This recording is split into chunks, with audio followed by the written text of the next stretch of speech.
माँ बहुत बदल गई। रचना गहरी सोच में डूबी हुई थी। माँ के व्यवहार में आया परिवर्तन उसकी समझ से बाहर था। रचना कॉलेज के प्रथम वर्ष की विज्ञान की छात्रा थी। वह अपनी माँ से बहुत प्यार करती थी। श्रुति भी अपनी बेटी रचना पर जान छिड़कती थी। परंतु रचना श्रुति में पिछले कुछ समय से अजीब सा बदलाव महसूस कर रही थी। पहले माँ हर बात उसे प्यार से समझाती थी। उनके हर काम में स्नेह व आत्मीयता झलकती थी। रचना को याद है, जब वह स्कूल से लौटकर आती तो माँ उसे गले से लगा लेती थी और मिनटों में उसका मनपसंद खाना टेबल पर रख देती थी। उससे अगर कुछ गलती हो जाती तो उसे डांटने की बजाय समझाती थी। कितनी अच्छी थी माँ, उसकी हर बात को रुचि लेकर सुनती। लेकिन अब उन्हें न जाने क्या हो गया है। अब वे अपने आप में ही डूबी रहती हैं। रचना जब कॉलेज से आती है तो या तो किसी पत्रिका में डूबी होती है या फिर कहीं जाने के लिए श्रृंगार कर रही होती। इन सब बातों को लेकर साहिल और उसमें कभी कभी नोक-झोंक भी होने लगी। इस बीच तुम्हारा जन्म हुआ और श्रुति को ऐसा लगने लगा जैसे उसकी सुंदरता कम हो गई है। वह कुछ मोटी हो गई थी, इसलिए हमेशा ये सोचती कि काश तुम पैदा ही न होती। परंतु धीरे धीरे तुम्हारी प्रति उसका मातृत्व जाग उठा और वह तुम में व्यस्त हो गई। कुछ समय बाद जब तुम्हारा भाई हुआ तो वह और भी निराश हो गई। सब तरफ से मिलने वाली प्रशंसा अब बहुत कम हो गई। राजू के जन्म के बाद वह कुछ बेडौल हो गई। वजन भी बढ़ गया। आलस की वजह से उसने व्यायाम की ओर भी ध्यान नहीं दिया और दिन प्रतिदिन और मोटी होती गई। इधर तुम्हारे पापा व्यवसाय में अधिक व्यस्त हो गए, अतः उनका ध्यान भी घर की ओर पहले की अपेक्षा कम हो गया। अब उसे ऐसे वाक्य सुनने को मिलते, श्रुति तुम कितनी मोटी हो गई हो, पहले कितनी अच्छी लगती थी। उससे श्रुति और अधिक निराश रहने लगी। जब उसके बालों में सफ़ेदी झलकने लगी तो उसे डिप्रेशन रहने लगा। उसने बालों को डाई करना शुरू कर दिया। चेहरे पर भी वह अधिक श्रृंगार करने लगी। इधर तुम जवान हो गई, तुम सुंदर भी हो। ऐसे में जो भी श्रुति से मिलता यही कहता, तुम्हारी बेटी तो बहुत सुंदर है, तुम भी कभी ऐसी हुआ करती थी। वह तुमसे ईर्ष्या करती हो। ऐसी बात नहीं है, पर वह अपने बारे में दूसरों की राय जानकर कुपित हो जाती है। इसीलिए उसका व्यवहार तुम्हारे प्रति बदलने लगा। बात बात पर तुम पर गुस्सा उतरने लगा। उम्र बढ़ने के साथ साथ उसमें जो परिवर्तन आ रहे थे वह उनसे सामंजस्य नहीं बिठा पाई।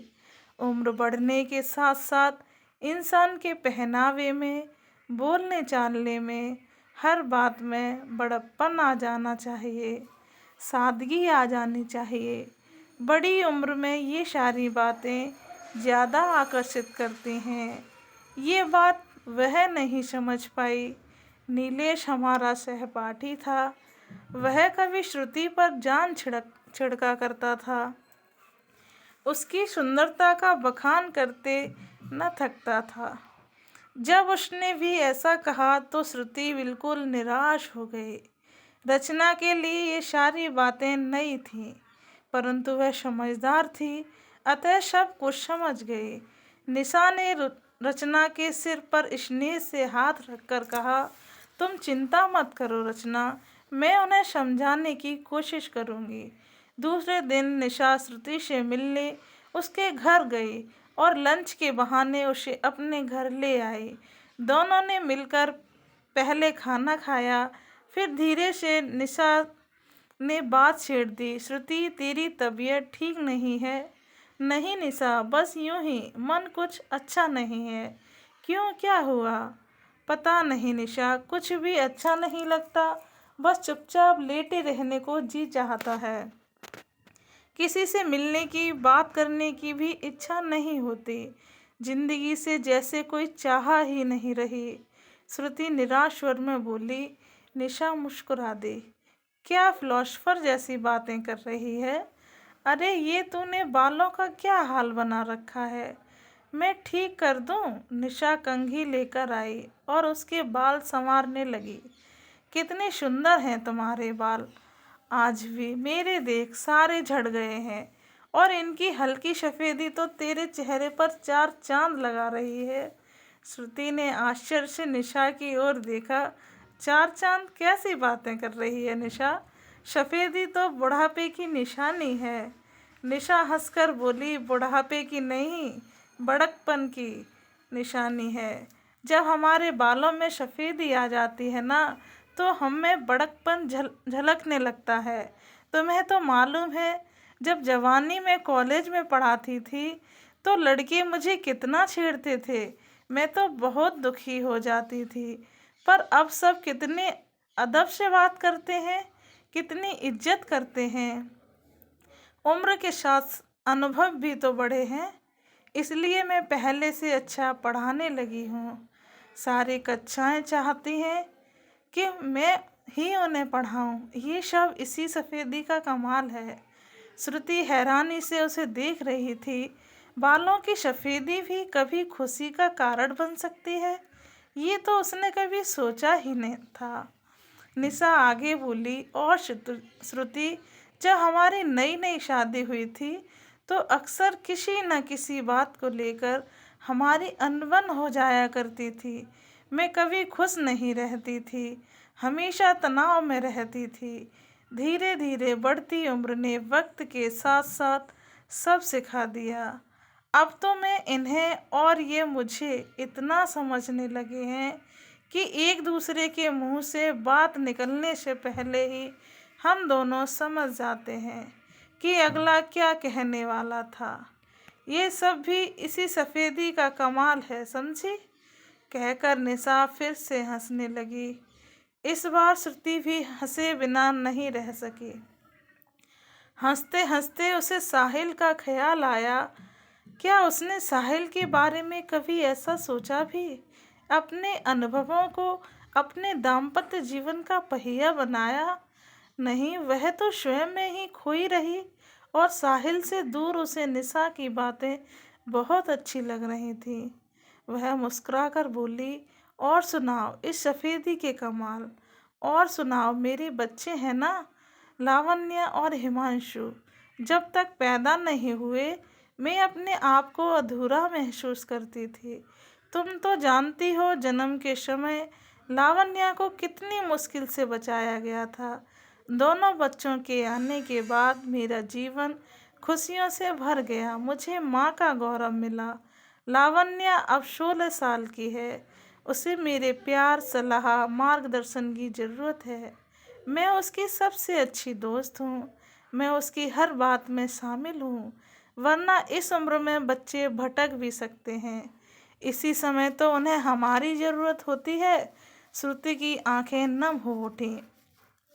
क्या रचना को भी वह कभी ऐसा दोस्ती का रिश्ता दे पाई? क्या उसने कभी स्वयं को 2 बच्चों की माँ होने का गौरवान्वित अनुभव किया? शायद नहीं। तभी निशा अंदर जाकर एक साड़ी ले आई और उसे देते हुए बोली। देख श्रुति, ये साड़ी कैसी है? कल ही खरीदी है। श्रुति ने साड़ी देखकर कहा। अच्छी तो है, पर इसका रंग बहुत ही हल्का है। निशा ने कहा। इनकी पसंद है। वैसे भी अब मैं गहरे रंगों को छोड़कर हल्के रंग पसंद करने लगी हूँ। हर चीज़ का एक वक्त होता है, और वक्त के साथ चलने में ही बुद्धिमानी है। श्रुति, उम्र के साथ स्वयं में आए परिवर्तनों को खुशी से स्वीकारना चाहिए। इस प्रौढ़ावस्था का भी अपना एक महत्व है। हमें इसे भरपूर जीना चाहिए। बल्कि मैं तो इसे अपने जीवन का सुंदर हिस्सा मानती हूँ। और तुम? श्रुति सिसक रही थी उसकी, और निशा कि सोच में ज़मीन आसमान का अंतर था। अपनी सोच की वजह से ही उसने अपना जीवन नरक बना रखा था। वह कोई जवाब न दे सकी। बताओ न श्रुति, तुम क्या सोचती हो? निशा ने फिर पूछा। श्रुति ने भीगे स्वर में कहा, निशा, आज तक मैं भटक रही थी। मैं समझने लगी थी कि जवानी खोकर मैंने सब कुछ खो दिया है, पर आज मेरी समझ में आ गया है कि मैं कितना गलत सोचती थी। तुम्हारी बातें सुनकर आज मेरी आंखें खुली हैं। आज पता चला कि प्रौढ़ावस्था भी उतनी ही महत्वपूर्ण है। तुम्हारे ढंग से सोचूं तो मैं सचमुच बहुत सुखी हूँ। हाँ, अब कुछ अधूरे काम करने हैं जो अब तक न कर पाई। पति और बच्चों को जो अपनापन देना चाहिए था वही नहीं दे पाई, पर अब ऐसा नहीं होगा।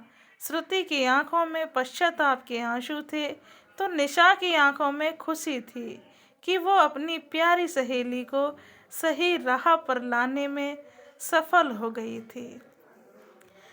कहानी कैसी लगी कमेंट करके ज़रूर बताएं। ऐसे ही वीडियो देखने के लिए चैनल को सब्सक्राइब करें।